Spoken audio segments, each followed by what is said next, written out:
en las administraciones mías, en las de otros alcaldes, siempre hubo una preocupación por el tema minero y sobre todo por la protección de los humedales de las partes altas de los ríos Tomebamba, Yanuncay, Tarqui especialmente, en donde nacen las fuentes de agua.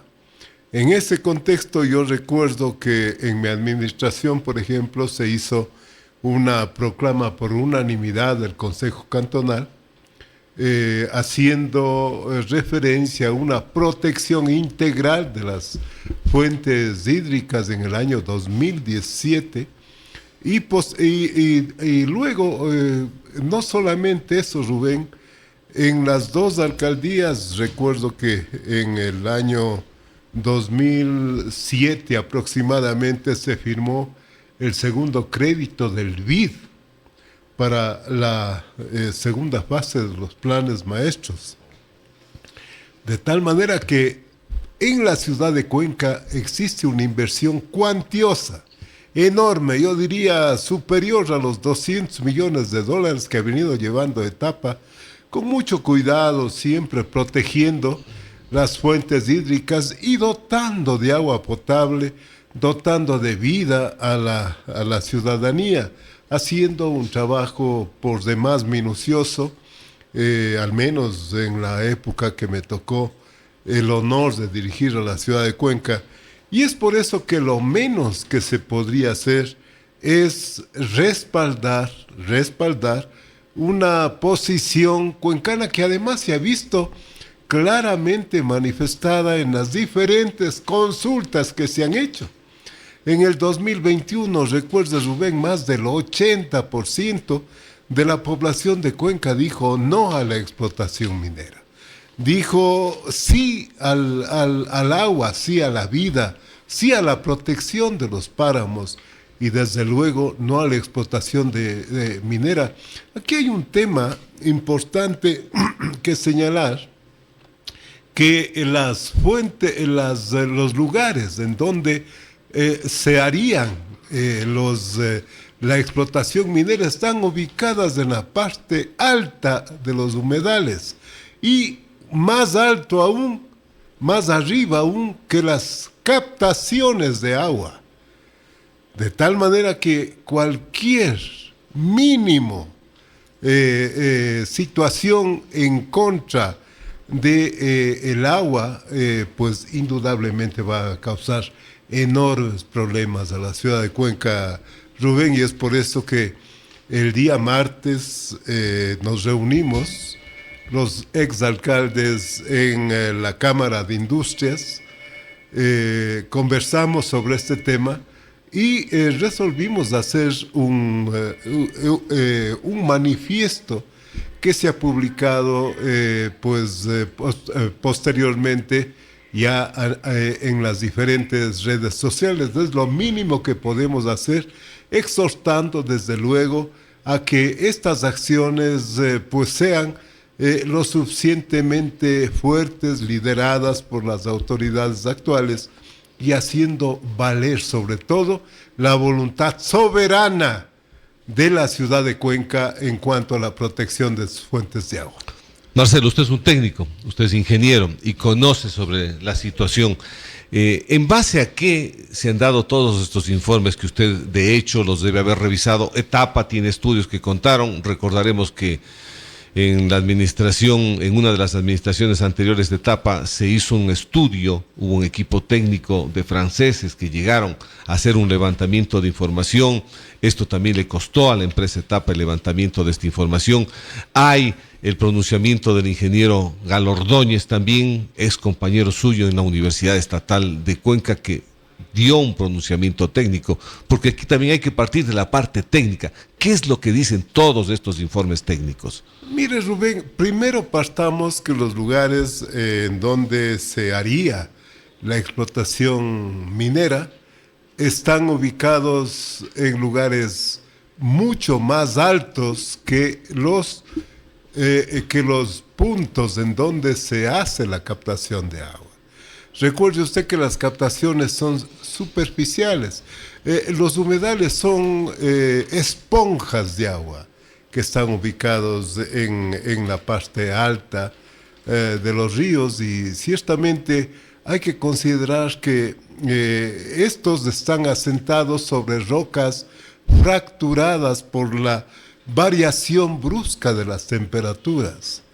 Y cualquier situación que se derive de la explotación minera, indudablemente que rápidamente va a fluir por los diferentes canales hacia los puntos inferiores, pudiendo causar problemas de contaminación grave al agua de Cuenca. Yo, en ese aspecto, siempre mi posición ha sido de defensa de los intereses de la ciudad de Cuenca y de protección de las fuentes de agua. Hay que considerar que en los estudios de prefactibilidad y factibilidad del proyecto Loma Larga manifiesta en el año 2015 la presencia de rocas altamente saturadas con oro, plata y cobre, pero asociadas, Rubén, ojo, con arsénico y mercurio.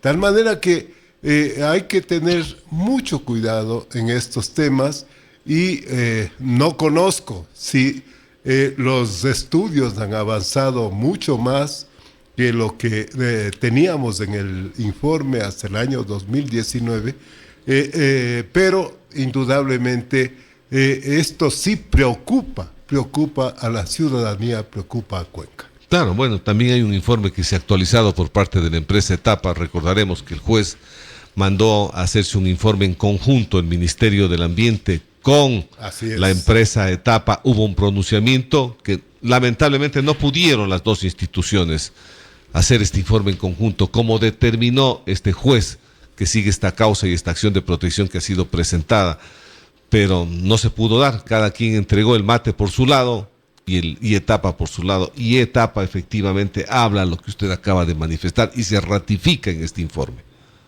Así es, Rubén. Yo, al menos de lo que conozco y de lo que he sabido, ciertamente que hay muchas alertas sobre lo que podría pasar a la ciudad de Cuenca. Yo, en ese aspecto, siempre mantendré una posición de una verdadera preservación de nuestros humedales, de nuestras partes altas, labor que le ha venido haciendo Etapa de una manera muy importante. Recuerde, desde la creación de Etapa en el año 1968, me parece, y luego a partir de 1980, cuando comenzó a adquirir una serie de propiedades de las partes altas, ha venido haciendo un trabajo bien importante, incluso aquello de la recolección de pilas, de aceites usados, etcétera, etcétera. Un trabajo minucioso, Rubén, que vale la pena manifestarlo y vale la pena sacarlo a la luz. Es importante que fue la primera empresa que recibió del Ministerio del Ambiente el Parque Nacional Cajas, la primera en el país. De tal manera que aquí no podemos ignorar un trabajo que se ha hecho por años, Rubén, en beneficio de los cuencanos, y es por eso que yo considero que es justa, muy justa, la posición de los cuencanos de defender lo suyo. Qué bueno. ¿Y qué dicen sus compañeros exalcaldes también, bueno, exprefectos, que han tenido estos diálogos que se han tenido? Exactamente, le indico que la reunión que tuvimos fue el día martes en la Cámara de Industrias. Posteriormente, entiendo, se resolvió pedir que también se incluya a los exprefectos, de tal manera que ya el miércoles, con las gestiones desde la Cámara de Industrias, entiendo que se incluyó a los exprefectos también, como así me hicieron conocer. La planta de Sustag, Marcelo, ¿de cuánto se abastece de este proyecto, digamos, desde las nacientes de Quimsacoche en el agua? Bueno, la planta de Sustag, recuerde usted que se culminó en mi primera ¿Cómo administración, es una planta que puede ampliarse, que tiene la posibilidad de ampliarse, y pues lamentablemente no se ha podido avanzar con el proyecto múltiple Yanuncay, además con la control de crecidas que mucho daño han hecho en diferentes sectores de la ciudad, de tal manera que este es un lugar importantísimo, un proyecto importantísimo que Cuenca necesita,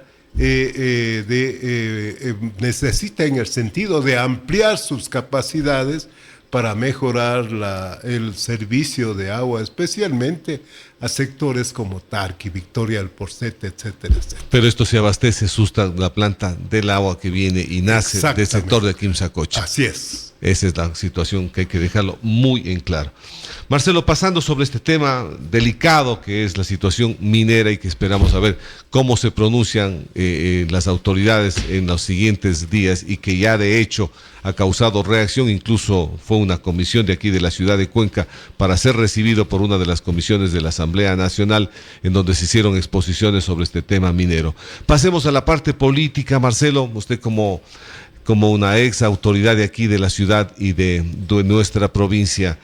En días anteriores hubo publicaciones en relación al señor Luca Pallanca, que fue candidato por parte de su movimiento político, estuvo colaborando también en la actual administración del doctor Cristian Zamora, estuvo después de candidato con ustedes, ahora vemos que está nuevamente de funcionario del municipio de la ciudad de Cuenca. ¿Qué es lo que pasa ahí? Mire, Rubén, nada tenemos que ver en este tema, absolutamente nada. Yo nunca preveí que iban a darse ese tipo de acciones de parte del señor Pallanca, pero en todo caso, como igualdad, absolutamente nada tenemos que ver en su vinculación nuevamente a la administración municipal, de tal manera que en ese momento estamos haciendo esfuerzos muy fuertes, buscando reestructurar el movimiento para las próximas elecciones y ver las figuras que sean necesarias y las alianzas especialmente que sean positivas en el futuro de un servicio adecuado a la ciudad de Cuenca y a la provincia de La Suay.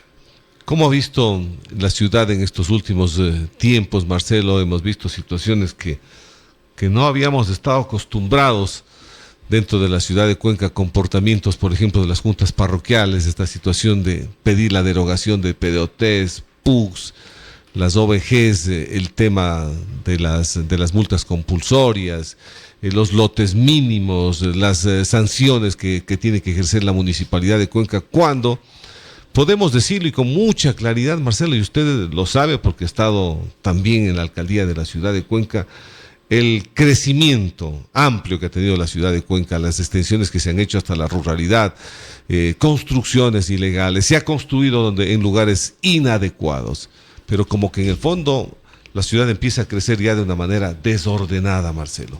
¿Cuál es su análisis? Mire, Rubén, completamente de acuerdo, las ordenanzas son absolutamente necesarias, Rubén. Siempre lo han sido y necesariamente tienen que irse actualizando. Y en esa actualización tienen que irse pues sumando las potencialidades de cada una de las parroquias. Cada una de las parroquias tienen diferentes potencialidades. Yo no quiero analizar ni entrar a tocar en ninguna de las ordenanzas, pero le corresponde al Consejo Cantonal y al alcalde un análisis profundo antes de aprobarlas y fundamentalmente, Rubén, un contacto permanente con el sector rural. Es importantísimo tener su criterio y con ellos avanzar en aprobación de las ordenanzas. Yo realmente lo digo con mucho respeto, no es muy fácil, o es más bien fácil analizar cuando uno está fuera de la gestión, y no quisiera profundizar en un análisis mayor, pero ciertamente me parece me parece, mirando desde lejos, que estas protestas devienen de una falta de una socialización, de una mayor conversación, de una mayor visión de cada una de las parroquias, y yo creo que están en el momento oportuno de rehacer, de buscar que los caminos adecuados para que justamente lo que usted menciona, ese crecimiento desordenado no se vaya acentuando en la ciudad de Cuenca. En ese contexto, pues yo aspiro que se vayan dando las mejores soluciones, pero para culminar en este punto, ciertamente no se habían dado hechos como los que hemos mirado. Yo no recuerdo haber escuchado hechos que se dieron lamentablemente y que espero sean superados con la acción y el contingente adecuado de parte de las autoridades actuales. Con su experiencia, ¿qué tan complicado, que es tan difícil se ha vuelto? Porque creo que el mayor problema de esto es el no tener la actualización y el levantamiento de un catastro, Marcelo. Se habla que el último catastro es del año 99. Así es, ese siempre ha sido uno de los problemas mayores, Rubén. Y pues si es el momento, si tiene que hacerse, yo creo que es indispensable el contar con ese catastro. ¿Qué? ¿Es muy costoso, Marcelo, el levantamiento del mismo? Desde luego. ¿Y esto que se vuelve imposible como para que el municipio pueda afrontar? Habrá que buscar los caminos para hacerlo, Rubén, habrá que buscar los caminos, pero definitivamente lo importante es superar, como entiendo lo están tratando de hacer, superar el problema y las diferencias existentes al momento. Como movimiento, como Igualdad, ya encara las próximas elecciones. Cada vez es más corto, estamos a un año y un poco más, nomás ya de empezar este próximo proceso electoral para las elecciones seccionales que se van a venir. Van a salir con candidatos, Marcelo, van a hacer alianzas, está trabajándose, y además de esto también para escoger cuadros que sean representativos y que realmente vayan a trabajar por el bien de la ciudad. Mire, Rubén, estamos tratando de reestructurar al movimiento, buscando nuevamente volver a lo que fue el movimiento en algún instante, y ciertamente pensando en las próximas elecciones, pero pensando también, Rubén, recuerde que las condiciones se cambiaron ya. Ahora entramos con el método de Hunt.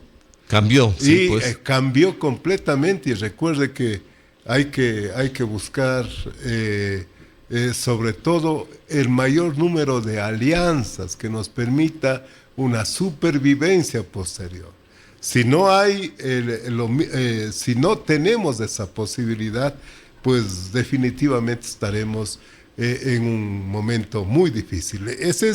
Hay que tratar de resignar cualquier posición personal o de grupo y buscar unir a varios sectores políticos, que es lo que me parece que es lo que hay que hacer. ¿Qué terminaría pasando o cuál sería el problema si es que se llega a aprobar el tema que propuso el presidente de que no tengan ese aporte y esa ayuda económica por parte del Consejo Nacional Electoral a los movimientos y partidos políticos? ¿Qué dificultades tendríamos? Yo creo que ahí las campañas van a volverse un poco más, van a aterrizar un poco más, Rubén, van a ser un poco más humanas, con decir un poco más humanas, con mayor contacto con la gente, pero también ciertamente que ahora tenemos las redes sociales, y en las redes sociales hay que aprovecharlas, hay que, en el buen sentido de la palabra, en esas campañas, pero me parece que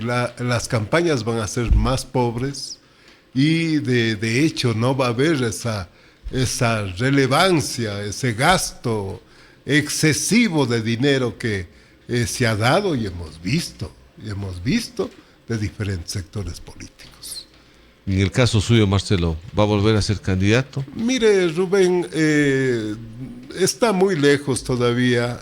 Yo me he dedicado a mi familia, estoy dedicado a mi familia, a mis hijos, a mis nietos, y a mirar las cosas desde fuera. Habrá que analizar muchos temas ante esa posibilidad que de darse, le digo, estaría muy lejana. Sin embargo, pues veamos qué es lo que sucede en el futuro. Marcelo, con su experiencia con el tema de la vialidad, que hemos estado complicados también, hablamos de la vialidad estatal, ahora va a hacerse una intervención, ya lo anunció el Ministerio de Transporte y Obras Públicas, se va a intervenir la cuenca Molleturo-Naranjal, se habla sobre una nueva vía, una vía rápida, una autopista a la ciudad de Guayaquil que se está llevando adelante, ya hay estudios de prefactibilidad incluso entregados por una empresa coreana. Usted estuvo en el ministerio, ¿cómo ve estas circunstancias sobre el tema vial que nos hace falta aquí? Bueno, esta vía Cuenca-Guayaquil, la autopista, nació como idea en el año 2022 y fue la Cámara de Industrias la que propuso realizar un anteproyecto, recuerde usted, con la Universidad de Cuenca.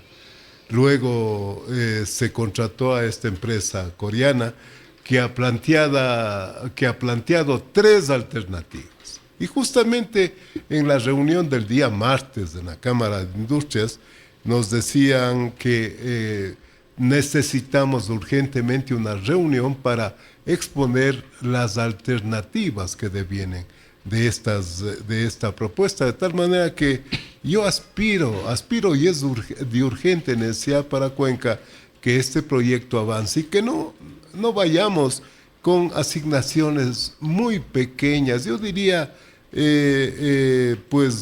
lamentablemente tiene que priorizar el gobierno nacional el austro del país, buscar un crédito internacional si es que lo va a hacer de manera directa o facilitar a través de los canales adecuados o dando el poder o dando la potestad a la subsecretaría del Ministerio de Transporte y Obras Públicas en el Azuay, porque no queremos que las cosas se manejen desde Quito, Rubén. Ya basta de esas posiciones, que las cosas se hagan aquí con técnicos locales, que se avance con el apoyo de las universidades, de las cámaras de la producción que han estado tan preocupados y como lo están todos los cuencanos de esta situación. Mire usted la Cumbe Girón Pasaje, el estado como está, y sigue hablándose de valores pequeños. Yo recuerdo que en el 2022 solamente la recuperación del tramo Cumbe Lenta costaba alrededor de 140 millones, Rubén. Es decir, seguimos con los valores pequeños, de arreglos pequeños, que a la vuelta de la esquina nuevamente nos traen problemas. Marcelo, ¿cuál fue, usted que tiene conocimiento del tema, por qué se cayó el proceso del ingreso del acceso sur de Cuenca? Cuando ya había bastante recorrido, estaba avanzado esta licitación. Mire, parece que en la negociación se omitieron varios temas. Incluso recuerde usted que una estación de peaje caía dentro de la ciudad, del área de la ciudad de Cuenca. Entonces, hubieron esos problemas en la negociación, a más de que lamentablemente no se avanzó con la actualización del catastro.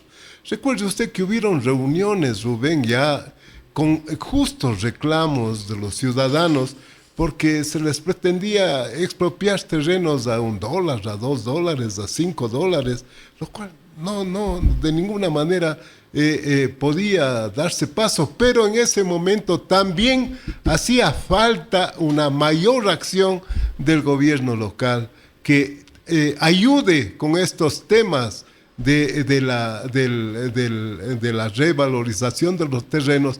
Y adicionalmente, Rubén, no hubo el apoyo del Ministerio de Finanzas porque inicialmente no estaban previstas en la convocatoria las expropiaciones. Luego se incluyó, me parece, un valor pequeño de $20 millones para las expropiaciones, pero ese valor no cubría de ninguna manera lo que tenía que hacerse para el lograr que la vía se ejecute. Finalmente, Hidalgo pues no renovó la garantía y nos quedamos con el proyecto en media vía.